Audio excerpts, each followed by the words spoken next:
বাড়তে শুরু করেছে ঈদে ঘরে ফেরা মানুষের সংখ্যা। ট্রেন যাচ্ছে শিডিউল মতোই, যাত্রীদের চোখে মুখে বাড়ি ফেরার আনন্দ। বাড়ি যাচ্ছি তো ঈদ করতে, এর থেকে আনন্দের আর কিছু নাই। আনন্দ আছে জন্যই আমাদের এত ভোগান্তি পোহায়ে বাড়িতে ফেরা। যাত্রা করে শেষ পর্যন্ত টিকিটটা পেয়েছি, তারপর সবচেয়ে বড় কথা সবার সাথে দেখা হবে। চাপ থাকায় মহাসড়কে কিছুটা যানজট। আমি এখানে 2 ঘন্টা ধরে আছি। গাড়ি তো সারা পথে জ্যাম, থেমে থেমে একদমই আসতেছে। তো এখন আমরা পাবনা যাব, এখন কখন পাবো তো কোনো শিওরই নেই। অবৈধ স্থাপনার পাশাপাশি মহাসড়কে ছোট যানবাহন চলাচল করায় দুর্ঘটনার ঝুঁকি বাড়ার আশঙ্কা। ম্যাক্সিমাম দুর্ঘটনা নসিমন করিমনের সাথে সাথে প্রতিনিয়ত যেভাবে সিএনজি বেড়ে যাচ্ছে, যার ফলে দুর্ঘটনার হার অনেক বাড়তেছে। দেখছিলেন প্রধান শিরোনাম। দুপুরের সময়ের সঙ্গে আছি আমি ফাহমিদা মটুসি এবং সাজিদ রাজু। এবার অন্যান্য শীর্ষ সংবাদ। রাজশাহীতে আলাদা সড়ক দুর্ঘটনায় 8 জন নিহত। গাজীপুরের জিরানীতে বাসের ছাদ থেকে পড়ে 2 জনের মৃত্যু। দেশের সন্ত্রাস মোকাবেলায় জিরো টলারেন্সের প্রতিশ্রুতি স্বরাষ্ট্রমন্ত্রীর। উন্নয়নের ধারা অব্যাহত রাখার অঙ্গীকার প্রতিমন্ত্রীদের। বঙ্গবন্ধুর প্রতিকৃতিতে শ্রদ্ধা। রাজন হত্যা মামলার অন্যতম প্রধান আসামি ময়না চৌকিদার গ্রেপ্তার। ছেলের ফাঁসি চান ময়নার মা। রাজধানীতে মিলল আরেক কিশোরকে পিটিয়ে হত্যার ভিডিও। মিয়ানমার থাইল্যান্ড সীমান্তবর্তী দ্বীপ থেকে শতাধিক বাংলাদেশি অভিবাসী আটকের দাবি। জানানো হয়নি বাংলাদেশ দূতাবাসকে। এবং ইতিহাস গড়ার মিশনে আজ দক্ষিণ আফ্রিকার বিপক্ষে মাঠে নামবে বাংলাদেশ। সমর্থকদের বিশ্বাস, ঘরের মাঠে টানা 4র্থ সিরিজ জিতবে টাইগার। আশা করি ইনশাল্লাহ এবার বাংলাদেশ জিতবে এবং আমরা এবারে সিরিজটা নিয়ে যাবো ইনশাল্লাহ।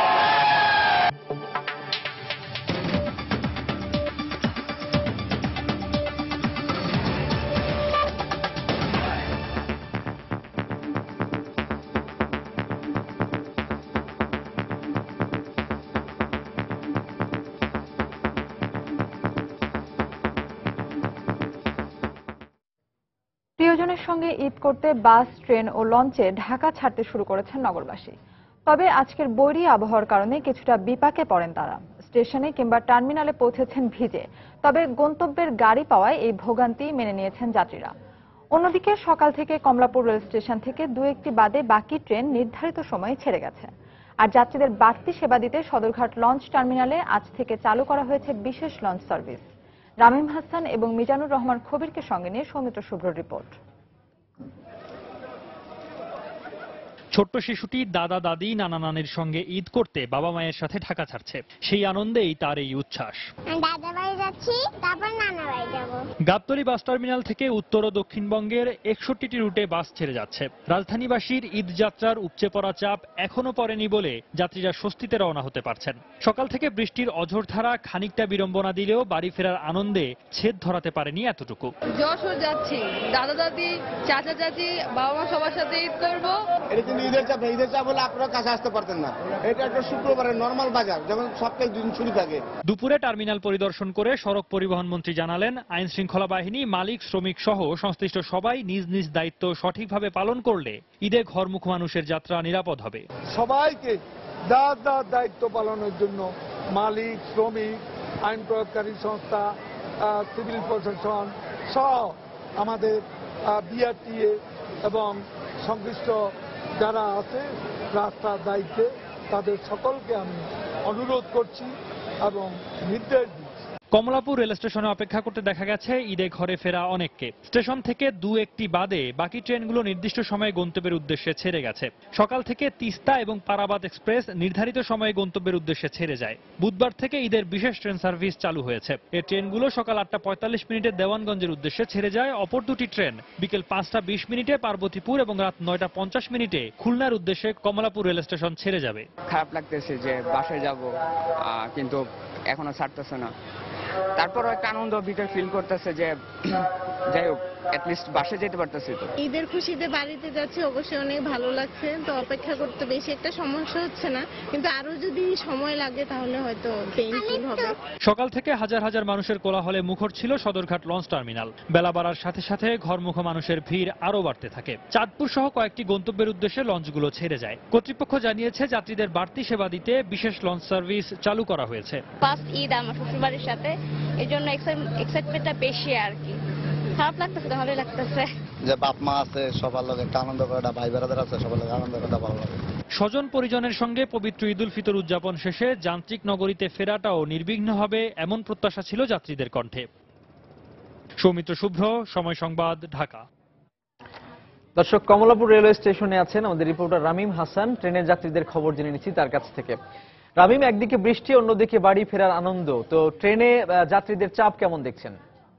জানেন যে বেশিরভাগ যাত্রী এখানে যারা আসছেন তাদের কিন্তু অগ্রিম টিকিট কাটা, অর্থাৎ অগ্রিম টিকিট যাদের কাটা তারা কিন্তু বৃষ্টি হোক আর ঝড় হোক আসলে সময় মতোই তারা ট্রেনে স্টেশনে পৌঁছে যাওয়ার চেষ্টা করেন এবং তেমনটি কিন্তু আমরা দেখেছি। বৃষ্টি যেই গুড়ি গুড়ি বৃষ্টিটা রয়েছে সেটি তেমন একটা বাধা হয়ে দাঁড়ায়নি। তবে স্ট্যান্ডিং টিকিট বা ইনস্ট্যান্ট টিকিটের মাধ্যমে যারা যেসব যাত্রীরা বিভিন্ন জায়গায় যাবেন সেসব ক্ষেত্রে কিছুটা প্রভাব পড়েছে এই বৃষ্টির কারণে। তাছাড়া যাত্রীদের যাদের অগ্রিম টিকিট কাটাচ্ছিল ঘরমুখী যাত্রী তাদের ক্ষেত্রে কিন্তু আমরা এই ধরনের কোনো প্রভাব এখনো পর্যন্ত লক্ষ্য করিনি এবং যাদের সঙ্গে কথা বলেছি তাদের কাছ থেকেও কিন্তু এই বিষয়টি জানতে পেরেছি। কারণ তারা বিষয়টা হচ্ছে আজকে কষ্ট করে হোক বা যেভাবেই হোক তারা বাড়ি যেতে চান, বাড়িতে যেতে পারলে পরেই পরিবার পরিজনের সঙ্গে ঈদ করতে পারবেন এবং সেটি তাদের কাছে মুখ্য উদ্দেশ্য। এবং এই কারণেই কিন্তু আমরা দেখি যে ট্রেনের অগ্রিম টিকিটের জন্য শত শত মানুষ, হাজার হাজার মানুষ রাতভর অপেক্ষা করার পরে তারা টিকিট নিয়ে যান এবং আমরা দেখি যে এই ট্রেনের ছাদে চড়ে অনেক সময় গন্তব্যে পৌঁছানোর চেষ্টা করেন পরিবার পরিজন নিয়ে। তো এসব কষ্টগুলো মূলত করেন তারা পরিবার পরিজনের সঙ্গে ঈদ করার জন্য। সে কারণে এসব ছোটখাটো কষ্টগুলোকে তারা খুব বেশি বড় আকার মনে করছেন না। এবং আমরা যে ট্রেনের কথা বলি, আমরা সকাল থেকে যে বিষয়টি বলে আসছিলাম যে ট্রেনের শিডিউল বিপর্যয়ের কথা, তবে এখনো পর্যন্ত বড় ধরনের কিন্তু কোনো শিডিউল বিপর্যয় আমরা লক্ষ্য করিনি। যেটি সর্বোচ্চ আমাদের কাছে ট্রেনের নির্ধারিত সময়ের চেয়ে বেশি সময় যে দুটি ট্রেন লেগেছিল সেটি 1.5 ঘন্টা এবং 2 ঘন্টা, সেটি আগেই জানিয়েছিলাম। যে প্রভাতী যেটি চিটাগং যায় সেটি 7:40-এ ছাড়ার কথা ছিল, সেটি 9:20-এ ছেড়েছে। আর খুলনাগামী সুন্দরবন 6:20-এ ছাড়ার কথা থাকলেও সেটি ছেড়েছে 7:50 তাছাড়া অন্যান্য ট্রেনগুলো মোটামুটি স্বাভাবিক সময়ে যাচ্ছে। সেক্ষেত্রে আমরা আধা ঘন্টা 20 মিনিট 15 মিনিট করে একটি ট্রেনের ক্ষেত্রে যে নির্ধারিত সময় তার চেয়ে বেশি সময় নিতে দেখছি ট্রেনগুলোকে।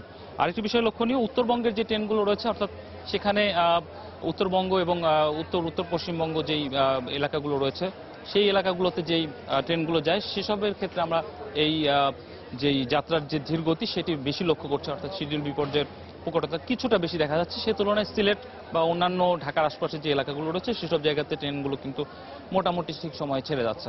তো এখন পর্যন্ত সামনে বিকেলবেলা এবং সন্ধ্যাবেলা যাত্রীদের ভিড় আরও কিছুটা বাড়বে বলে আমরা স্টেশন কর্তৃপক্ষের কাছ থেকে জানতে পেরেছি যে ওইসব সময় যারা টিকিট কেটেছেন তারা যাবেন। তো এখন পর্যন্ত এই ছিল এখানকার সর্বশেষ তথ্য। কমলাপুর রেলওয়ে স্টেশন থেকে জানাচ্ছিলেন সহকর্মী রামিম হাসান।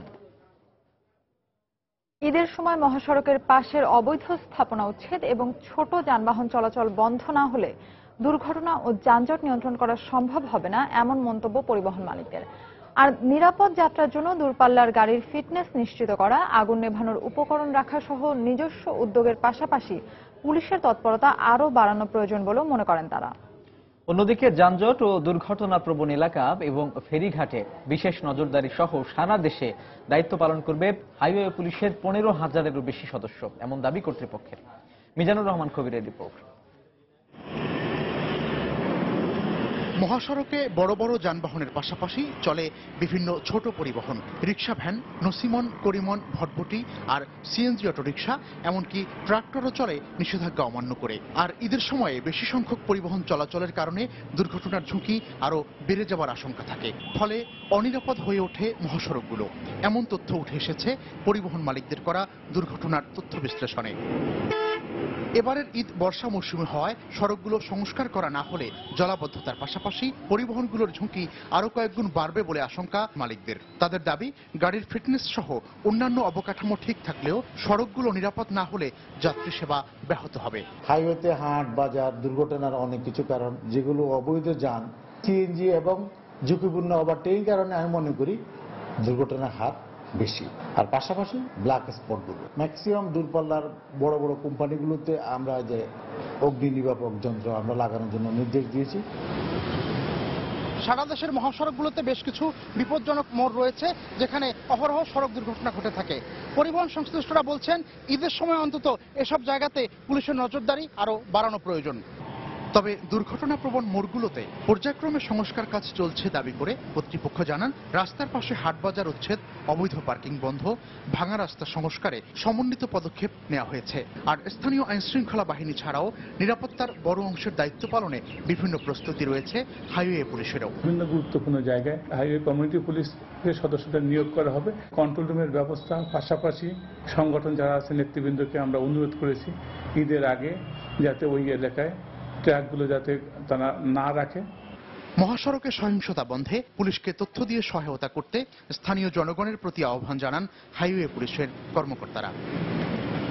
মিজানুর রহমান খবির, সময় সংবাদ, ঢাকা। দর্শক, এই মুহূর্তে আশুলিয়ায় আছেন আমাদের রিপোর্টার তারিকুজ্জামান শিমুল। মহাসড়কের যানজটের পরিস্থিতি জানতে আমরা সরাসরি চলে যাচ্ছি সেখানে। শিমুল,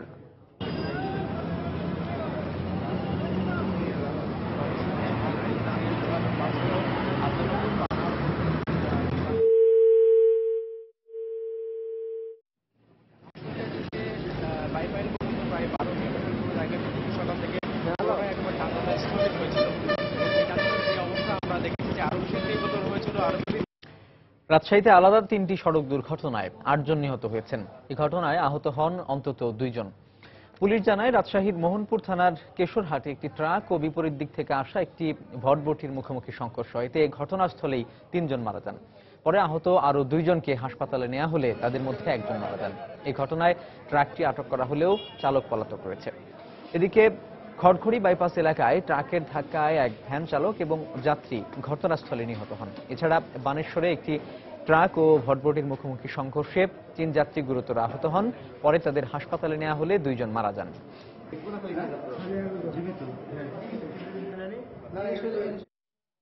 এদিকে গাজীপুরের জিরানি থেকে 2 যুবকের লাশ উদ্ধার করেছে পুলিশ। পুলিশের ধারণা বাসের ছাদ থেকে পড়ে ওই 2 জনের মৃত্যু হয়েছে। ভোরে নবীনগর চন্দ্রা মহাসড়কের জিরানি এলাকা থেকে এই মৃতদেহ দুটি উদ্ধার করা হয়। পুলিশ জানায় ভোর রাতে জিরানি এলাকায় মহাসড়কের পাশে অজ্ঞাত 2 যুবকের মৃতদেহ পড়ে থাকতে দেখে স্থানীয়রা। এ সময় খবর পেয়ে ঘটনাস্থলে গিয়ে মৃতদেহ দুটি উদ্ধার করে পুলিশ। তাদের বয়স আনুমানিক 25 থেকে 26 বছর। পরে লাশ দুটি উদ্ধার করে ময়নাতদন্তের জন্য গাজীপুর মেডিকেলে পাঠানো হয়েছে।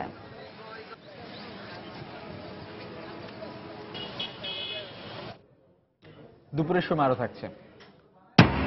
স্বজনদের সান্নিধ্য পেতে বাড়ির পানে ছুটবেন তারকারাও। ঈদ আনন্দ ভাগাভাগি করবেন পরিবার পরিজনের সঙ্গে।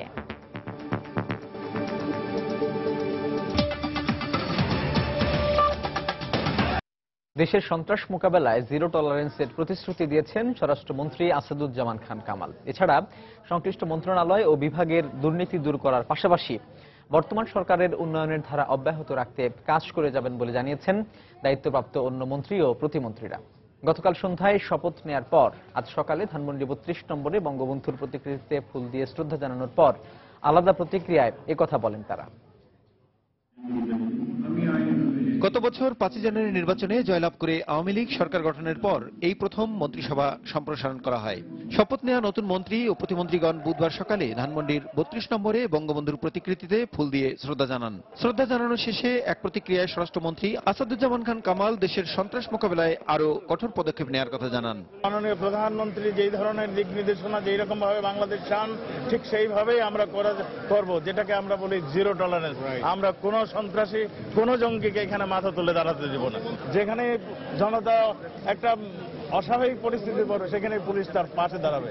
নতুন দায়িত্বপ্রাপ্ত অপর 2 মন্ত্রী বলেন বর্তমান সরকারের উন্নয়নের ধারা অব্যাহত রাখতে নিরলস কাজ করে যাবেন তারা। ট্রেনিং ইনস্টিটিউট করে দক্ষ জনশক্তি গড়ে তুলবে। দক্ষ জনশক্তি গড়ে তুললে আমরা আমাদের যে দক্ষ জনবল গড়ে উঠবে। রূপপুর যে প্রজেক্টটা, যেটা আমি মনে করি এই প্রজেক্টটা কমপ্লিট করতে পারলে আল্লাহ আল্লাহ করে আমরা এটা বাংলাদেশের পুরো ওয়ার্কিং অ্যাটমসফিয়ার চেঞ্জ করে দেবে। অর্থাৎ কাজের জায়গায় যে সিরিয়াসলি কাজ করতে হয় সেটা কিন্তু এই প্রজেক্টের মধ্যে দিয়ে আমরা শিখতে পারবো। এদিকে সংশ্লিষ্ট মন্ত্রণালয় ও বিভাগের নানা অনিয়ম দুর্নীতি দূর করার পাশাপাশি যে কোনো সংকট মোকাবেলায় গুরুত্বের সাথে দায়িত্ব পালন করবেন, এমনটাই জানিয়েছেন দায়িত্বপ্রাপ্ত নতুন প্রতিমন্ত্রীরা। একেবারে দুর্নীতি মুক্ত একটি মন্ত্রণালয় হিসেবে এই মন্ত্রণালয়টি যেন গড়ে ওঠে, সেজন্য আমার সর্বশক্তি সর্বরকম প্রচেষ্টা আমি নিয়োগ করব। এবং আমার কাছে মনে হয় যে হ্যাঁ, চ্যালেঞ্জ আছে, অনেক কিছু জানার আছে, অনেক কিছু শেখার আছে, এবং যিনি শিখতে চান, যিনি জানতে চান, তার জন্য কোনো কিছু খুব বাধা হয়ে দাঁড়ায় বলে আমি মনে করি না। সমস্যা অনেক আছে, এর মধ্যে যেগুলো অপরিহার্য সমাধান করার দরকার সেগুলো আমাদের চিহ্নিত করে আমরা প্রয়োজনীয় ব্যবস্থা গ্রহণ করব। প্রধানমন্ত্রীর নির্দেশে সংশ্লিষ্ট প্রতিটি মন্ত্রণালয়ের কর্মকাণ্ডকে আরও গতিশীল করা হবে, শপথ নেওয়ার পর এমন অঙ্গীকারই ব্যক্ত করেন মন্ত্রী ও প্রতিমন্ত্রীরা। প্রসূন আশিস, সময় সংবাদ, ঢাকা।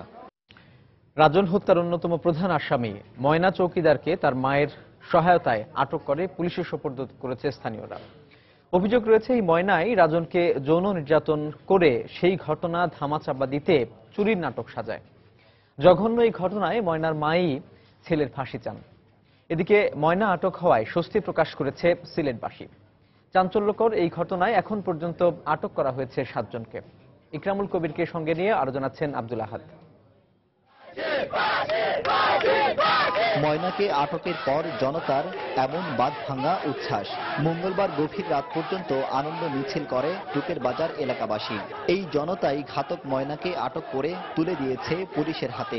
আটকের পর এলাকাবাসী ময়নার ফাঁসি দাবি করে বলেন, সেই রাজনকে যৌন নির্যাতন করে চুরির নাটক সাজিয়ে হত্যা করে। ময়না এটা কুলুঙ্গার জিনা করার জন্য ওই রাজনকে নেওয়া হয়েছে, নিয়ে তার হত্যা করা হয়েছে। আমরা এই আসামিকে ধরে দিয়েছি আইনের প্রতি শ্রদ্ধাশীল হয়ে এবং আইনকে সম্মান করে। আমরা তার উপযুক্ত শাস্তি চাই। ফাঁসির কাছে দাঁড়িয়ে ওকে জুতার মালা পরিয়ে ওকে ফাঁসি দেওয়া হোক, আমরা এটাই চাই। ময়নাকে আটকে এলাকাবাসীকে সর্বাত্মক সহায়তা করেন তার মা সমীরুন্নেসা। জঘন্য এই ঘটনার জন্য তিনিও সন্তানের ফাঁসি চান। জন্ম দিয়া দেখছি যে বাবা কষ্ট করে বড় করলাম, বাচ্চা যখন দুঃখ যেদিন মারব তো আমি গরিব মান থাকলো না, ই আফসা দগিয়া খাড়াইল না, ফাঁসি দিলাম অসুবিধা না, আমার কোনো দুঃখ নাই। আমার ভাই দোষী করে দিলাম ফাঁসি, অসুবিধা না, আমরা খুশি আছি। জনতা ধরিয়ে দিলেও পুলিশের দাবি প্রযুক্তি ব্যবহার করে আটক করা হয়েছে ময়নাকে। আর বাকি আসামিদেরও যত দ্রুত সম্ভব গ্রেপ্তারের প্রতিশ্রুতি দেন পুলিশের কর্মকর্তারা। প্রথম থেকে ময়নার পিছনে আমরা লেগেছিলাম। আমরা আমাদের গোয়েন্দা তৎপরতা থেকে শুরু করে আমাদের যে প্রথাগত এবং প্রযুক্তিগত যত রকম টুলস আমরা ইউজ করেছি। কামরুল এবং মোহিতের আরেক ভাই আলী, যার সম্পৃক্ততা ইতিমধ্যে প্রমাণিত হয়েছে, আমরা এই দুজনকে অতি দ্রুত গ্রেপ্তার করতে পারবো বলে আমরা বিশ্বাস করি। তাদের কিছুটা লোকেশন আমরা ট্রেস করতে পেরেছি, আমরা সেই প্রতি আমরা আগাচ্ছি। আটককৃতদের মধ্যে এখনো পর্যন্ত রিমান্ডে 2 জন এবং 164 ধারায় আদালতে আরো 2 জন আসামি শিশু রাজনকে হত্যার সাথে সম্পৃক্ততার কথা স্বীকার করেছে। আব্দুল আহাদ, সময় সংবাদ, সিলেট। এদিকে সিলেটের শিশু রাজন হত্যার পর এবার রাজধানীতে মিলল নাজিম উদ্দিন নামে আরেক কিশোরকে পিটিয়ে হত্যার ভিডিও। চুরির অপবাদে প্রায় 3 মাস আগে এই ঘটনায় মামলা হলেও হত্যাকাণ্ডে সরাসরি যুক্ত কাউকে এখনো গ্রেফতার করতে পারেনি পুলিশ। নিজামুদ্দিন লিটনের ক্যামেরায় তাফসির বাবুর রিপোর্ট। প্রায় আধমরা শরীর ততক্ষণে যেন মৃত্যুর অপেক্ষায়। এরপরও 15 বছরের এই কিশোরের উপর নিষ্ঠুর নির্যাতন থামছেই না। পানি খেতে চাইলে এক পর্যায়ে হাত পা বাঁধা অবস্থাতেই ফেলে দেওয়া হয় নদীর পানিতে।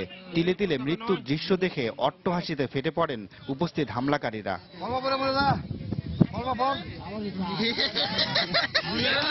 পৈশাচিক এই ঘটনাটি ঘটেছে প্রায় 3 মাস আগে রাজধানীর খিলক্ষেত এলাকার মস্তুল গ্রামে। কথিত কবুতর চুরির অপরাধে নাজিম উদ্দিন নামে এই কিশোরটিকে ধরে অমানসিক নির্যাতনে অংশ নেন গ্রামের 8-10 জন দুর্বৃত্ত। এরপর হাত পা বেঁধে ফেলে দেয়া হয় বালু নদীতে। 3 দিন পর তার লাশ ভেসে ওঠে নারায়ণগঞ্জের রূপগঞ্জে। বালু নদীর এই এলাকাটি রাজধানীর খিলক্ষেতের মস্তুল গ্রামের মধ্যে পড়েছে। নদীর ঠিক এই অংশেই নির্মমভাবে চুরির অপবাদে পিটিয়ে হত্যা করা হয়েছিল শিশু নাজিম উদ্দিনকে। সেই ঘটনা সচক্ষে সেদিন দেখেছিলেন অনেকেই, কিন্তু শিশুটিকে বাঁচাতে এগিয়ে আসেননি কেউই। গরু চুরির অপবাদে মারছে, মাইরা পরে মারতে মারতে নাকি যেটা থাকার অবস্থা ফেলাইছে, মরে নাকি হাতে বাইন্দা ইট দিয়ে ফেলাইছে।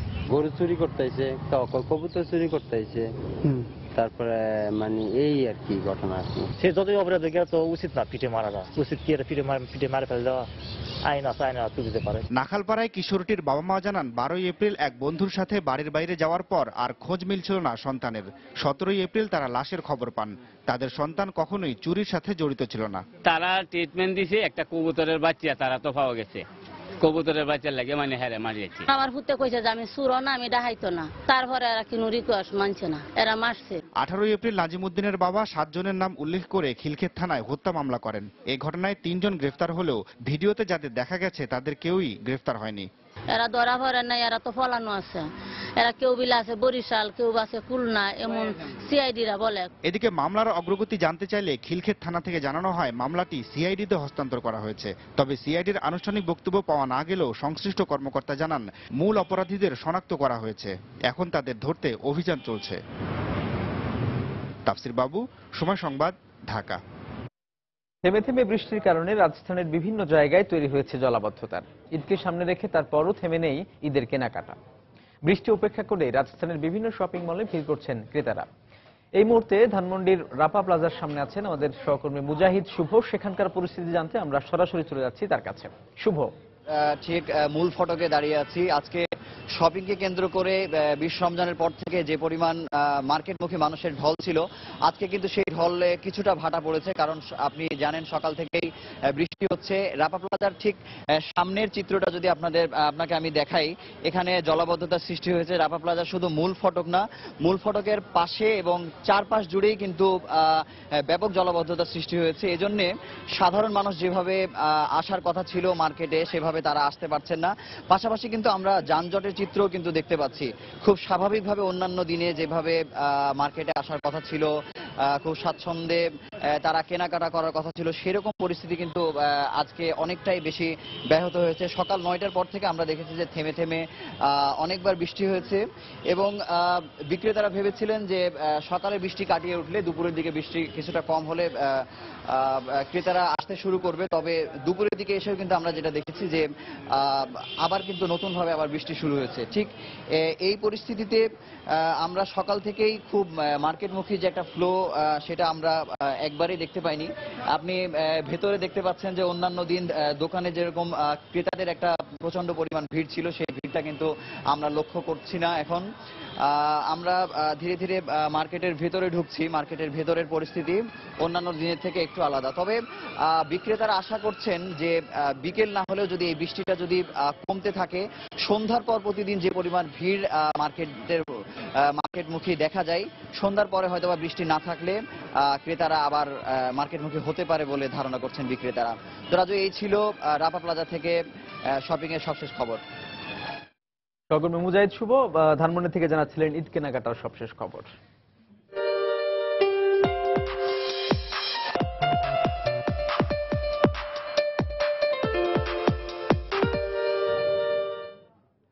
ঈদের বাকি মাত্র দিন কয়েক। নিজ নিজ গ্রামের বাড়িতে পরিবার আর পরিজন নিয়ে ঈদের আনন্দ ভাগাভাগি করে নিতে সবারই যেন থাকে এক নিরন্তর প্রচেষ্টা।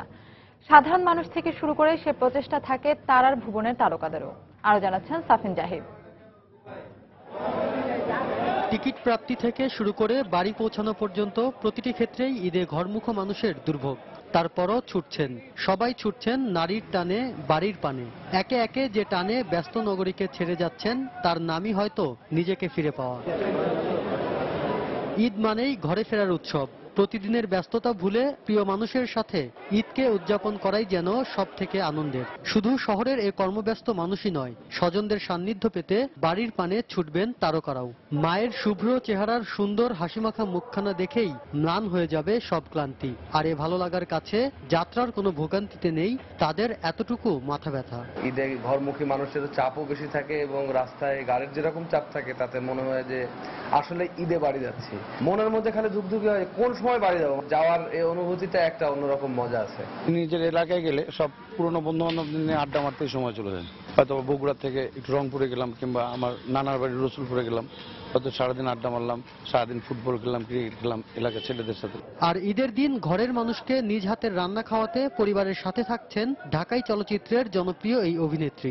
এবার ঈদে যেটা হচ্ছে সেটা হচ্ছে আমি পরিবারের সাথে আর কি ঈদ করবো। স্পেশালি যেটা করা হয় সেটা হচ্ছে ঈদের দিন চেষ্টা করি যে আমি কিছু সময় যেহেতু পাই না, খুব স্বল্প সময়, আমি খুব ভালো ভালো যে রেসিপিগুলো রান্না করতে পারি সেগুলো একটু ট্রাই করি, যাতে ফ্যামিলির সাথে আমি রান্না করে তাদের সাথে শেয়ার করতে পারি। একান্নবর্তী পরিবার টাইপের, আমার বাবা মা মারা গেছেন, কিন্তু দেখা গেল আমার বড় বোনে এখন মা, আমার বড় বোনে, আমার ভাই আমার গার্ডিয়ান, তো এখন আমরা সবাই ভাই বোন একসাথে থাকার চেষ্টা করি। এবং এটা আমি শুধু জীবনে একবার আমি ঢাকায় করেছি, দেওয়া বাধ্যতামূলকভাবে, আর বাকি সবাই আমি কুমিল্লায় করি। আমি ফ্যামিলির সাথে থাকতে পছন্দ করি। কর্মব্যস্ত নগরী আর ক্লান্তিকর জীবন থেকে কিছুদিন কিংবা কিছু মুহূর্তের জন্য প্রিয়জনের সাথে সময় কাটাতে নিজ বাড়িতে ছুটছেন সবাই। তারপরও পরিবারের সাথে ঈদ করলেও প্রিয় দর্শকদেরকেও পরিবারের অংশ মনে করেন এসব তারকারা। শাফিন জাহিদ, সময় সংবাদ, ঢাকা।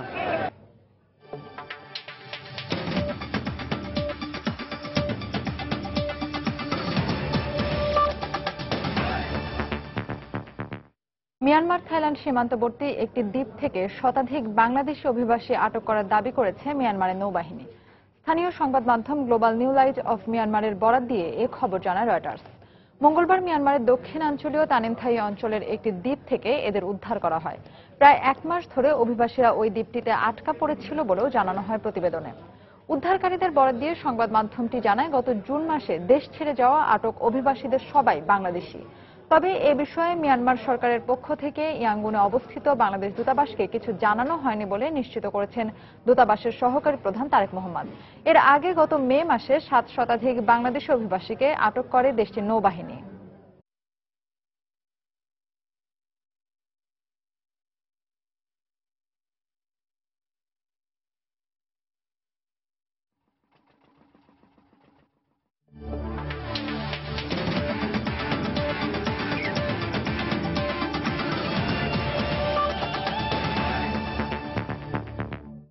আট মাস পর চট্টগ্রামে আন্তর্জাতিক ম্যাচ দেখার সুযোগ পেয়ে ম্যাচ শুরুর নির্ধারিত সময়ের 3 ঘন্টা আগে থেকেই দর্শকদের উপচে পড়া ভিড় লক্ষণীয়। এই সময় সমর্থকরা প্রত্যাশা করেন দক্ষিণ আফ্রিকাকে এই ম্যাচেও হারিয়ে সিরিজ জিতবে টাইগাররা। বাংলাদেশ ক্রিকেট দলের জার্সি, প্ল্যাকার্ড, লাল সবুজের প্রিয় পতাকার সঙ্গে রঙিন সাজে আগ্রহী সমর্থকরা মাশরাফি মুশফিকদের উৎসাহ দিতে উপস্থিত হয়েছেন। ম্যাচ শুরু 3টায় হলেও দর্শকদের জন্য গেট খুলে দেওয়া হয় দুপুর 1টায়। খেলা দেখতে আসা টাইগার সমর্থকদের সবার প্রার্থনায় এই ম্যাচেও জিতে নিজেদের ইতিহাসে প্রথমবারের মতো ঘরের মাটিতে রেকর্ড টানা 4র্থ সিরিজ জিতবে বাংলাদেশ। তারা উল্লেখ করেন, অন্যান্য মাঠের তুলনায় চট্টগ্রামের মাঠ তামিম সাকিবদের জন্য পয়মন্ত।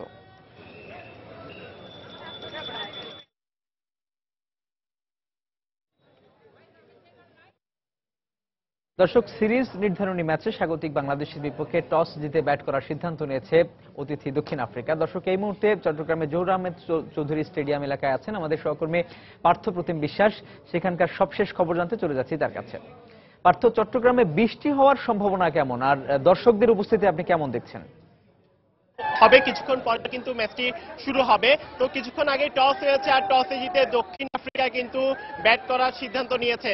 তো আপনারা এখন দেখতে পাচ্ছেন প্রচুর দর্শক কিন্তু এখন এখান দিয়ে প্রবেশ করছে স্টেডিয়ামে। প্রায় 1:30টা থেকেই শুরু হয়েছে দর্শকদের স্টেডিয়ামে প্রবেশ করানো, কিন্তু এখনো প্রচুর দর্শক কিন্তু স্টেডিয়ামের বাইরে অবস্থান করছে। তবে আপনারা আমার পিছনে যে দর্শকগুলো দেখতে পাচ্ছেন যারা টিকিট নিয়ে প্রবেশ করছে, তার থেকেও বেশি দর্শক কিন্তু স্টেডিয়ামের বাইরে অপেক্ষা করছে, যারা কিন্তু এখনো পর্যন্ত কোনো টিকিট পায়নি।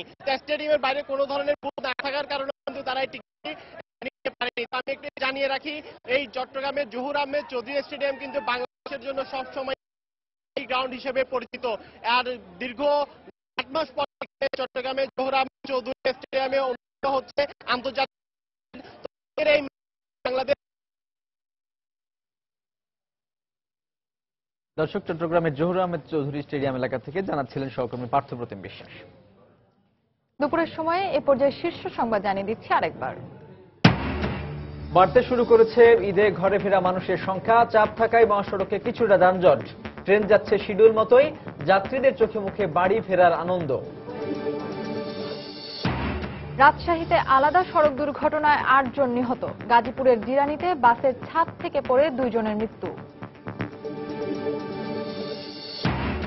সন্ত্রাস মোকাবেলায় জিরো টলারেন্সের প্রতিশ্রুতি স্বরাষ্ট্রমন্ত্রীর, উন্নয়নের ধারা অব্যাহত রাখার অঙ্গীকার প্রতিমন্ত্রীদের, বঙ্গবন্ধুর প্রতিকৃতিতে শ্রদ্ধা। রাজন হত্যা মামলার অন্যতম প্রধান আসামি ময়না চৌকিদার গ্রেফতার। ছেলের ফাঁসি চান ময়নার মা। রাজধানীতে মিলল আরেক কিশোরকে পিটিয়ে হত্যার ভিডিও। এবং চট্টগ্রামের সিরিজের তৃতীয় ও শেষ ওয়ানডেতে টস দিতে ব্যাট করার সিদ্ধান্ত দক্ষিণ আফ্রিকার। সমর্থকদের বিশ্বাস, ঘরের মাঠে টানা চতুর্থ সিরিজ জিতবে টাইগাররা। দর্শক, এই ছিল দুপুরের সময়। যে কোনো খবর পেতে ভিজিট করুন সময় নিউজ.টিভি। সঙ্গে থাকুন সময়ের।